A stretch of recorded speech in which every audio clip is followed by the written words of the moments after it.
you definitely don't want to be like hoarding the cash, just thinking like, I've got to have enough for my teammates, I've got to have enough for this and that. You know, go ahead and spend it. Make sure that you're fully kitted to take on the next fight and to hunt down the next enemies as soon as possible.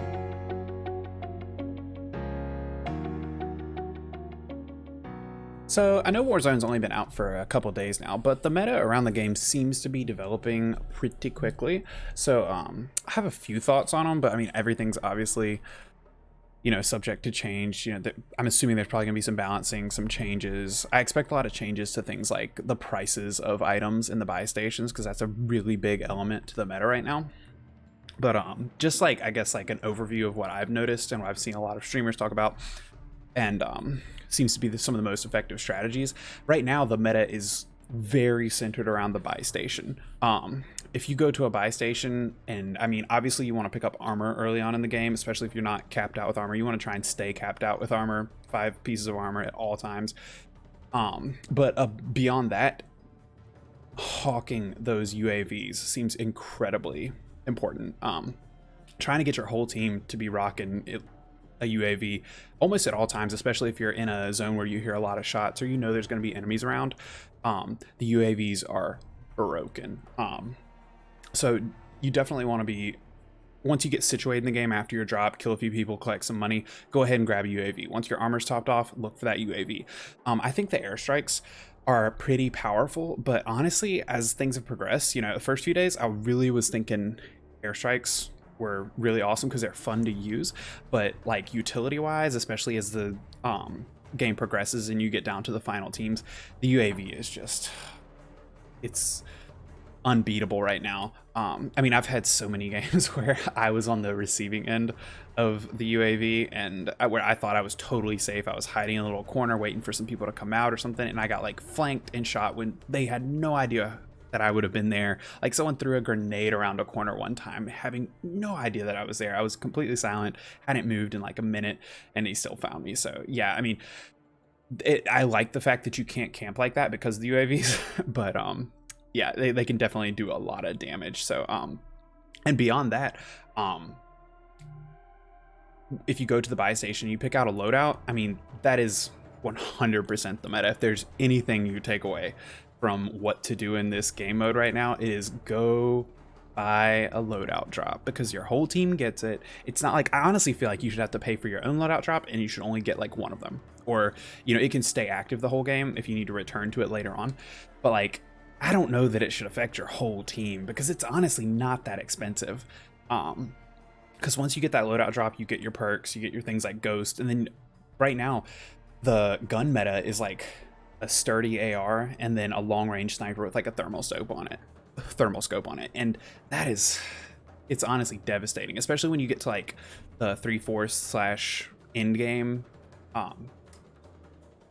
type of places, because at that point, especially if the zone is closing in around a city or anything with high buildings, snipers are everywhere. Even when you're out in the open on ridges, snipers are just constantly taking pot shots at you. And what honestly ends up happening most of the time, if you're not like hiding in buildings or on top of buildings, is you'll get into a gunfight and you think you're fine, you have the upper hand, and then you get shot in the back from somebody sniping from like 10 years away, because sniping is not incredibly hard in this game, which that's not a complaint that sniping isn't that hard. But it's definitely something you have to watch out for. You know, you're not gonna, outside of like the beginning game, you're not gonna want to be running like shotguns and SMGs.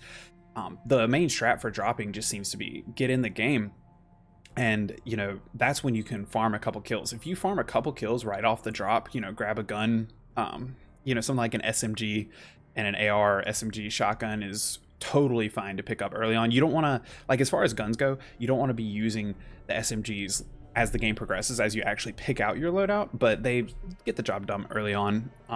ARs are really dominating once you get your setup going and you're starting to roll through the game. But you know, don't hold on to the SMGs and the shotguns for particularly long, but go ahead and get a few kills with them, because if you can get a few kills, farming the money off of the guys that you're killing, as well as just farming the money that's in all the loot around your area.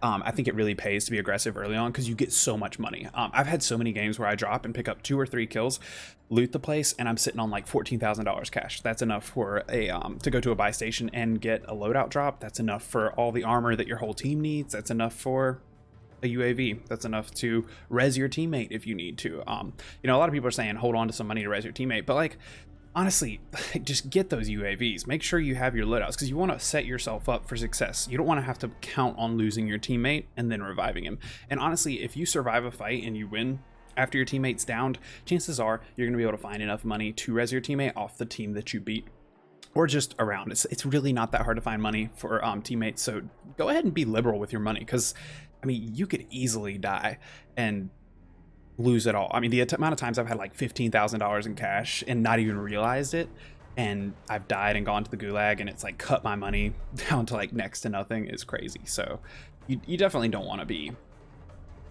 like hoarding the cash, just thinking like, I've got to have enough for my teammates, I've got to have enough for this and that. You know, go ahead and spend it. Make sure that you're fully kitted to take on the next fight and to hunt down the next enemies as soon as possible. You know, don't take anything for granted and don't sit on things. Like, go ahead and pop that UAV. If you think anyone's in the vicinity or you hear shots anywhere, go ahead and pop it, hunt them down. It's a massive advantage right now. Now, I know the meta will shift as things progress. Obviously, I think there will definitely be some balancing changes. I think they'll change a lot of the prices on some of the things and maybe some of the mechanics of the streaks.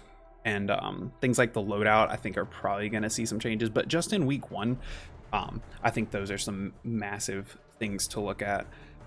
As the game progresses, like after mid game, once you kind of get your sniper, you get your loadout, you get your sniper, your AR, your perks, you know, you're kind of set up, got a UAV on deck. You kind of have to end up slowing down a bit and playing around buildings because the snipers are so heavy. So like, you do want to go aggro early on. I think that really pays to go ahead and pick up some kills and get some cash and get your buy station, you know, racking up streaks and loadouts and armor. But as the game goes on, hanging out outside of buildings for very long, staying stationary, not a good idea across the board. So you kind of want to slow things down and use that UAV to track down the enemies that are around you and move with the zone. You'd never want to get caught outside the zone as it's closing in a fight, because that can so easily turn into, I know it sounds like totally common sense, but I mean, you'd never want to get caught out like that because the zone fucking rips you. It takes your shields too. So don't get caught out doing that. But outside of those things, I mean, I think that's kind of where the meta is at right now. It's a little bit linear. It's a little bit predictable. I'd like to see some changes that would affect things like snipers, making them harder. They seem a little bit harder to find across the map, but people are just getting loadout drops with overkill, and they're getting their sniper early. I think we need to see a nerf to that, like maybe just taking overkill out so that people have to choose between picking up an AR and a sniper. But until sniping is nerfed, until loadout drops are nerfed, things are a bit static, which isn't awful. I still think it's a very enjoyable play, but I do think that will get stale fast, so I'm hoping to see some changes around that. But otherwise, I mean, I think those are the tools you need if you're dropping in, looking for wins, trying to get deeper into the in-game, and trying to pick up kills. I think if you're abusing those strats, I think you will find success, especially doing things like picking up UAVs and then driving a car around. That's really good for if you're looking for those higher kill games, if you're a more intermediate to advanced player that's confident in your mechanics and gun skill. Like, pop a UAV, hop in a car, and drive around and just cycle them around with your friends, and you will be able to just run up on, the cars are kind of broken right now, like you'll be able to run up on squads, hop out, drive by, grab their money, and then run over to another buy station and buy more UAVs. It seems to be a tried and true strat right now. Seeing a lot of success with it with players. I've seen a lot of success with it, so definitely try that. But yeah, I think those are my thoughts on kind of the first I guess like initial meta ideas. So yeah, does that answer the question?